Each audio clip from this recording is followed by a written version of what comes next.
எதுக்குதான் இந்த ஒட்டு திணிகிற காசு இருக்கிறா? அதாவது கையில கையிருப்பில்லைன்னு சொன்னா காசு இல்லாதவன் கடை தெருவுக்கு கூட போக மாட்டான். நீ தாசி வீட்டுக்கு வந்திருக்கிறியே, உனக்கு அறிவில்லை. காசு இல்லாத வெட்டி பையனுக்கு தாசி வீடு இடமில்லை, வெளியே போட நாயே என்றாள். காசு இருக்கும் போது வாவா என்று அழைத்து விட்டு இப்போது காசு இல்லாதவனுக்கு தாசி வீடு எதற்கென்று சொல்லி என்னை ஏசி ஏளமாக பண்ணிவிட்டாயே. உன்னுடைய குலபுத்தியை காட்டிவிட்டாயே. நீ அத்தனை பேரையும் ஏமாற்றி எல்லாரையும் ஏமாற்றி வசமாக நீ உட்படுத்தக்கூடிய உன்னுடைய புத்தி உன்னை விட்டு ஒரு காலம் போகாது. உன்னுடைய முகத்தில் விழிக்கக்கூடாது, உன்னுடைய மகனுடைய முகத்தில் விழிக்கக்கூடாது என்று என்ன மனதிலே நினைக்கிற அந்த பகவானே. அம்மையப்பர் தேடு முதல் கொடுத்தேனே நானோ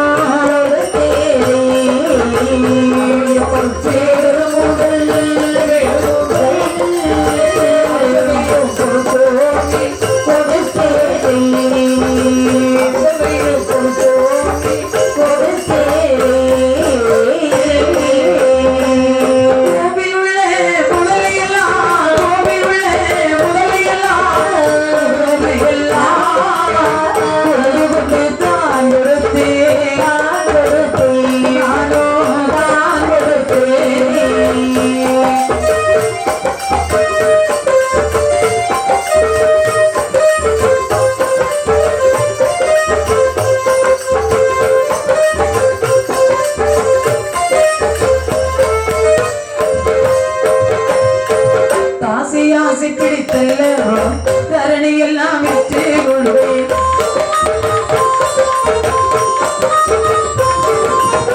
பணிந்தவர்க்கு அறிவுரையா பரமறிவா துணையனவே.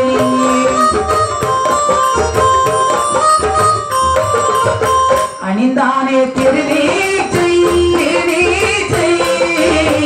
அறிவுரையாய் நடந்தாரே நடந்தாதே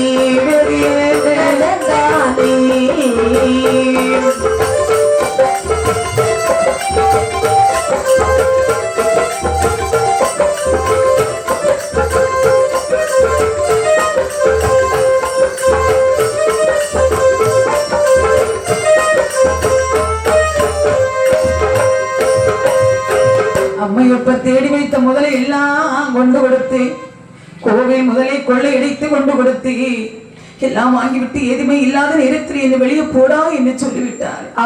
தலையது போனால் உன் தலைவாசல் மதிக்க மாட்டேன், உயிரது போனால் உன் வாசல் மதிக்க மாட்டேன் என்று அதுதான் உன்னை தாசி என்று சொல்கின்றார்களா? காசு இருக்கும் போது தாத்தா என்று சொல்கிறாய், அடச்சி என்று சொல்கிறீ தாசி. என் உயிர் போனால் உன் வாசல் நான் மதிக்க மாட்டேன் என்று சரி தலை துண்டை உதவினான், தோள் மீது போட்டான். கால் போன போக்கிலே நடந்து நடந்து வருகின்றான். நடந்து நடந்து முக்காட்டுக்குள்ளே வருகின்றான். முக்காட்டுக்குள்ளே வரும்போது எங்கு பார்த்தாலும் கள்ளி மரங்கள் நிறைந்திருக்கிறது. ஒரு கள்ளி மர நிழலை கண்டான். தலை துண்டை கீழே விரித்தான். கள்ளன் என்று பெயர் எடுத்தவனுக்கு கள்ளி மரமே தஞ்சமன்று என்று வேதியன் அந்த முக்காட்டுக்குள்ளே கள்ளியடி நிழலிலே அமர்ந்திருக்கேன். சரி வேதியன் இப்படி இங்க இருக்க ஆட்டத்துக்கு சொன்னாலே லட்சுமி அண்ணனை பார்த்து சொல்றா. என்ன சொல்றா? அண்ணா என்னமா கோயில்ல ஆட்டம் முடிந்தது, கோயில்ல கணக்கு முடிக்க நேரம் ஆகுமா, அதனால எனக்கு மனசே சரியில்லை. நாளை இந்த நாளா வேதியன் நம்ம வீட்டுக்கு வரல, அவங்களை பார்த்து ரொம்ப நாள் ஆகிவிட்டது, அதனால நம்ம வீட்டுக்கு வந்திருப்பாங்கன்னு நினைக்கிறேன். அதான் நான் முதல்ல வீட்டுக்கு போகிறேன். அண்ணா பத்திரமா போமா. இந்த பாரு, நான் கொஞ்சம் பின்ன அம்மா கேட்டாச்சுன்னா இப்ப வந்துருவான்னு நீ சொல்லு. ஆகட்டும். ஆனா இந்த கத்திய கூட கையில வச்சுக்கோ. என்று கத்தி எதுக்கு? இல்ல நீ நகையெல்லாம் போட்டிருக்கலாமா, தற்காப்புக்காக ஒண்ணு வேணும் இல்ல. ஆகட்டும் என்று சொல்லி சரி லட்சுமியானவள் அரண்மனைக்கு ஓடி வருகின்றாள். வந்துகள் கேட்டால் அம்மா தாகி அவங்க வந்தாங்களா? அம்மா வந்த உடனே வீட்டுக்குள்ள வராம என்னடி கேட்கிற? நீ ஒன்னும் புரியவில்லை. யாரு வந்தா வரலன்னு கேட்கிற? அதுதான் என்னுடைய காதலன் வேதியன் வந்தாரா? ஓ அந்த வேதியனை கேட்கிற நீ? அம்மா வந்தாண்டி வந்தாங்களா? ஆமா இந்த ஒட்டு துணியில உட்கார்ந்து இருந்தானா? நான் வேற ஒண்ணு கேட்கலையே அம்மா. கையில காசு இருக்கான்னு கேட்டேன். இல்லைன்னு சொன்னான். சரி காசு இல்லாதவனுக்கு தாசி வெளியதற்கு திண்ணை விட்டு எழுப்பி போன சொன்னேன். சொன்னோம்னா ரோசம் பிடிச்ச பய அந்த கார்லயே எடுத்துட்டு ஓடிட்டான். அம்மா அவங்களையா வெளியே போடா என்று சொன்னீர்கள். நாம இந்த நிலைமைக்கு ஆளாக வேண்டிய காரணம் யார் காரணம்? என்ன எல்லாம் அந்த வேதியின் காரணம் தான். சும்மா நீ சும்மாவா பால் கறந்து கறந்து கறந்து கறந்து அவனுக்கு காய்ச்சி காய்ச்சி கொடுத்து என் கையெல்லாம் தேர்ந்து போச்சு. சும்மாவா இல்லை, இவ்வளவு நிலைமைக்கு ஆளாக வேண்டிய காரணம் எல்லாம் அந்த வேதியின் காரணம். அத்தை மட்டும் பேசாதே, அக்கம் பக்கம் எல்லாம் பார்த்துட்டு இருக்காள். உடனே உள்ள வீட்டுக்குள்ள வாடி. உங்கள் துணை எனக்கு தேவையில்லை. வாழ்ந்தால் அந்த வேதியனோடு வாழ்வேன், இல்லாவிட்டால் இந்த உலகத்தில் நான் உயிர் வாழ்வதில்லை என்று நன்றி மறக்காத லட்சுமியார்கள் வேதியனை தேடி அந்த காட்டுக்கு வருகிறாள். எப்படி வருகின்றாள்? தான் துளைக்காமல் பட்டு சேலை மாற்றாமல் எது கலற்றாமல் வார்த்தை பேசாமல் சந்தனமும் குங்குமமோ சவாது தான் மணக்க சவாது தான் மணக்க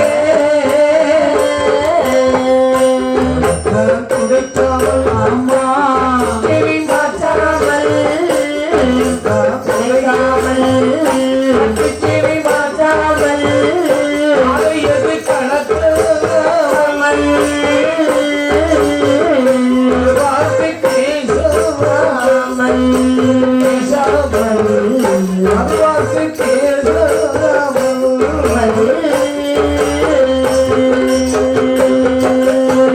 மாலை எது அசைந்தாட முகமே தொழுகே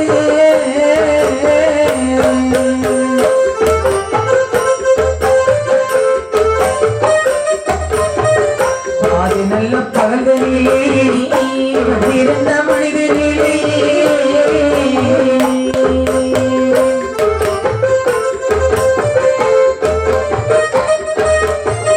ஜோடி நல்ல மதிமுகத்தார் சுகமணலில் நடந்து வரா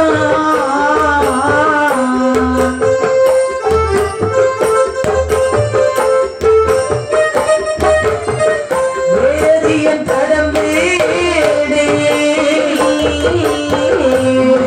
நாள் நடத்துவாரா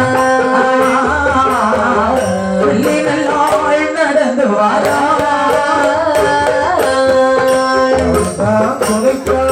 அம்மா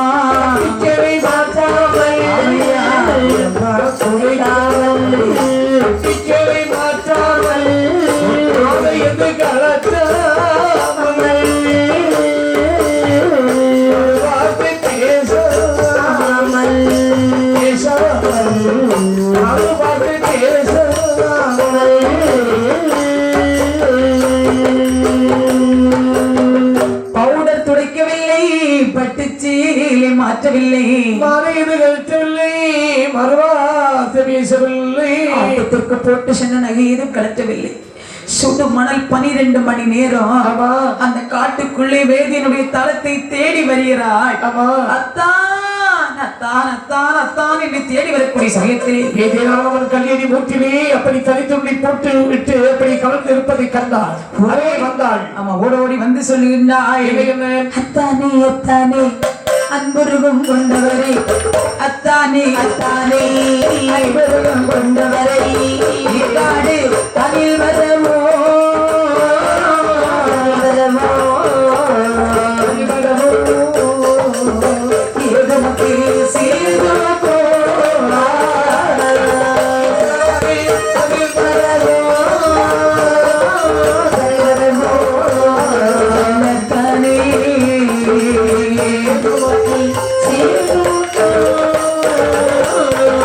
சிக்காடு எரிதலை தெருவெல்லாம் ஓடி வந்து, சிக்காடு எரிதலை தெருவெல்லாம் ஓடி வந்து சிக்காடு வேதியரே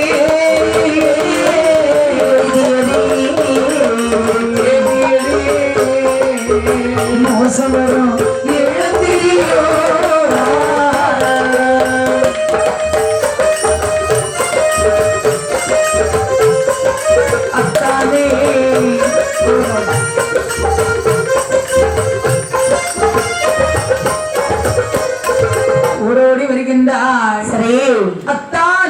அத்தா கள்ளர்கள் நடமாடக்கூடிய காரகத்தில் வந்து ஏய், தலைகவிழ்ந்த வண்ணமாக இருக்கின்றீர்களே தான் உங்களுக்கு என்ன நேர்ந்தது? யார் நீ? உங்கள் காதலில் லட்சுமி வந்திருக்கின்றேன். எதற்காக வந்தாய்? உங்களோடு பேச வேண்டும், என்னுடைய அரண்மனைக்கு கூட்டி போக வேண்டும் என்று வந்திருக்கின்றேன். நில் அந்த இடத்தில். என்ன? உன்னுடைய வீட்டிலே வந்து உன்னை பார்த்து பேசலாம், ஆசை மொழி பேசலாம், கொஞ்சம் குறாவலாம் என்று வந்த என்னை பார்த்து உன்னுடைய தாயானவள் என்ன வார்த்தை சொல்லிவிட்டால் தெரியுமா? எங்க அம்மா என்ன சொன்னாங்க? ஆசைதாதவனுக்கு தாசிபதி எதற்கு திண்ணை விட்டு எழுப்பி போய் என்று கூறிவிட்டான். அதன் பிறகு உன்னை பார்க்க வேண்டுமா, உன்னுடைய வீட்டில் வர வேண்டுமா, போய்விடு என்று எடுத்து விட்டு. அத்தா எங்க அம்மாவுக்கு வயசு ரொம்ப ஆகிவிட்டது. வயசான காலத்துல எதுவும் பேசத்தான் செய்வாங்க. இதையெல்லாம் பொருள்படுத்தலாமா? உங்களுக்காக நான் இருக்கிறேன் அத்தான், பாருங்கள் என்னுடைய வீட்டுக்கு போகலாம். உன்னுடைய தாய் சொன்ன வார்த்தை சற்று நாள் கழித்த உடனே நீ சொல்ல மாட்டாய் என்று என்ன நிச்சயம் இருக்கிறது? இந்த இடத்தை விட்டு ஓடிவிடு. எவ்வளவுதான் நீங்க சொன்னாலும் உங்களை விட்டு நான் போக மாட்டேன் அத்தான், உங்களோடு தான் நான் இருப்பேன் என்று. சரி, 2 பேரும் பேசி பேசி இருந்தாங்க பாருங்க. ஆமா, லட்சுமிக்கு தூக்க வருகின்றது. அதுதான் சொல்லுவார்கள். என்ன சொல்வாங்க? வாழ்வு வருங்காலம் வராது கண்டுக்கும், கேடு வருகாலம் கேளாது கண்டுக்கும். ஒரு மனிதனுக்கு கேடுகாலம் வரக்கூடிய நேரத்திலே தன்னை அறியாமல் எவ்வளவு வேலையிலும் மும்முரமாக இருந்தால் தூக்கம் வந்து கொண்டிருக்கும். அது ஏதாவது ஒரு ஆபத்தினை கொண்டு வந்து விட்டுவிடும். ஆமா, வாழ்வு வரக்கூடிய நேரத்திலே ஒரு நாளும் அவன் தூக்க மாட்டான். சும்மா காசு சேர்த்துட்டு இருக்கணும், நம்ம குடும்பம் எல்லாம் நல்ல மாறி பார்த்துக்கணும் அப்படின்னு நினைச்சிட்டு. சுகர் இருந்தாலும் தூக்கம் வராது. சுகர் இருந்தாலும் தூக்கம் வராது. ஆமா, இப்போ உங்களுக்கு தூக்கம் அது வேற தூக்கம், இது வேற தூக்கம். அப்படி என்று இவன் சும்மா தூங்கிட்டு தான் இருப்பான். எவ்வளவு நிம்மதியா சந்தோஷமா 5 3 செய்யணும் செய்து போட்டுக்கிட்டு எப்படி இருக்கான் ஜம்முன்னு. ஆனா எப்பவும் வாயை பிளந்துட்டு தான் இருப்பான். ஆனால் அத மாதிரி சரி இருக்கிறான் இந்த வேதியன். இல்ல, அதாவது நம்மளை விட்டு போக மாட்டா போல இருக்கு அப்படின்னு சொல்லி அப்படி கம்மன் அமர்ந்திருக்கான். பார்த்தால் இந்த லட்சுமிக்கு தூக்கம் வருகின்றது. அவர்களே படுத்து தூங்கினால் வேதியன் நம்மளை போட்டு விட்டு சென்று விடுவார். வேதியன் மடி மீது தலை வைத்தாள், மெய் மறந்து தூங்கினாள். அந்த காரகத்தில் அப்படி ஜில்லுன்னு காற்று அப்படி வீசி கொண்டிருந்தது. ஆமா, எப்படி எதமான காத்து வீசியாச்சுன்னா யாருக்கு தூக்கம் வராது?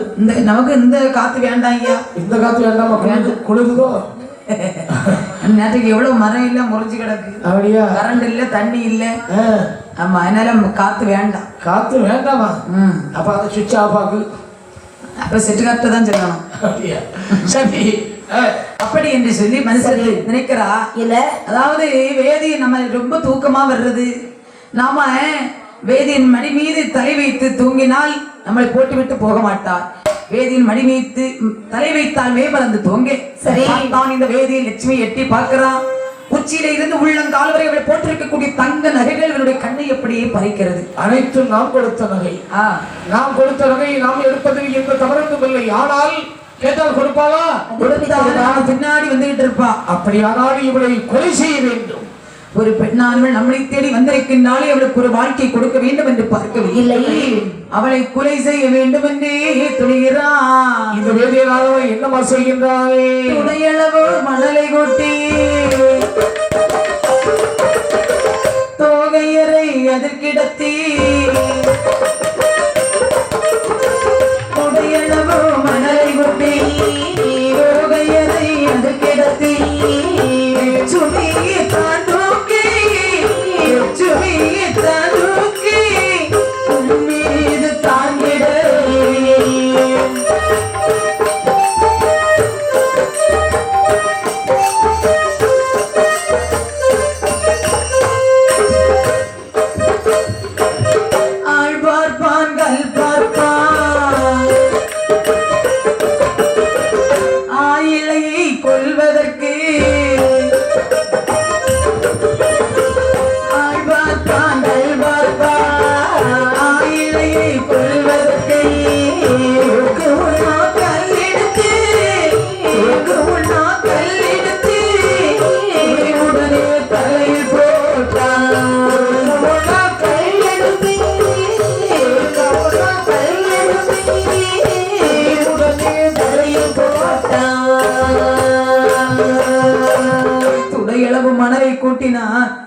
மடி மீது தூங்கிக் கொண்டிருந்த லட்சுமியுடைய தலையை ஆடாமல் அசையாமல் தூக்கி அந்த மண்ணிலே கிடத்தினார்.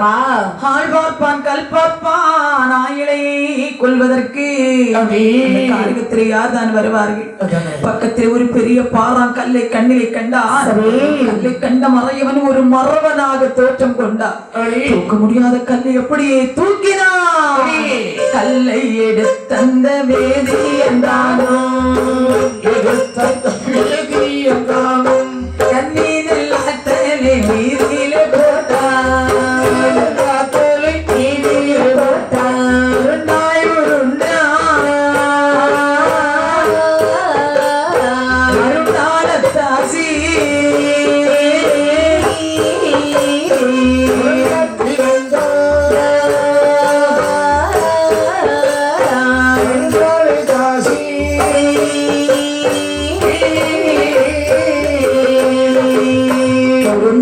போலவே மண்டை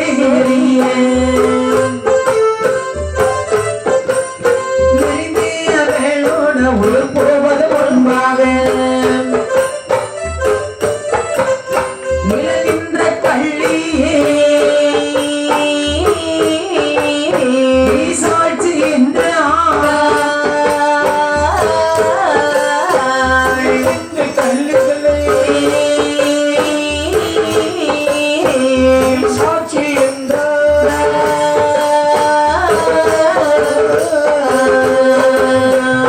சங்கர கடவுளே நீ சாட்சி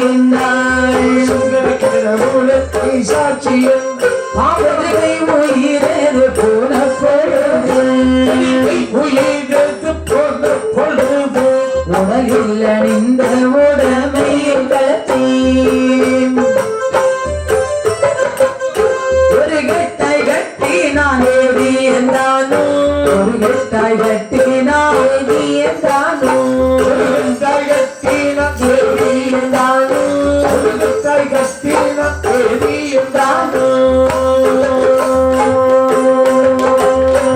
தூக்க முடியாத கல்லை எப்படி தூக்கினா? சரி, தூங்கி கொண்டிருந்த லட்சுமியுடைய தலையிலே மோட்டண்டு போட்டான். கல்பட்ட உடனே தாமரை போல் இருக்கக்கூடிய செவ்வி திருமுகமானது அப்படி சிதறியது. துடித்தார். உருண்டாள் புரண்டாள் வெம்பினாள் வெதும்பினாள் கத்தினாள் கதறினாள். உயிர் போகக்கூடிய தருவாயில் இந்த வேதியனை பார்த்து சொல்லுகிறேன். என்ன சொல்றா? அந்த பாவி வேதியனை உன்னோடு வாழ வேண்டும் என்று உனக்கு அர்ப்பணித்து தர வேண்டும் என்றுதானே என்னுடைய தாய் சொன்ன பிறகு கூட கேளாமல் உன்னை தேடி இந்த முக்காட்டுக்குள்ளே வந்து நம்மை வந்த இடத்திலே நடுகாட்டிலே வைத்து கொலை செய்ய துணிந்து விட்டாயே பாவி. என்னை கொண்டது யாருமே பார்க்கவில்லை என்று நினைக்காதே. யாருடைய எப்படி பார்த்திருக்கின்றார்கள்? காட்டுக்குள்ளே நிற்கிறதே கள்ளிமரம். கள்ளிமரமே சாட்சி. கள்ளிமரம் என்னைக்கு சாட்சி சொல்லி இருக்கிறது? கள்ளிமரம் சாட்சி சொல்லாவிட்டால் உன்னையும் என்னையும் படைத்தாரே சிவசங்கர கடவுள்.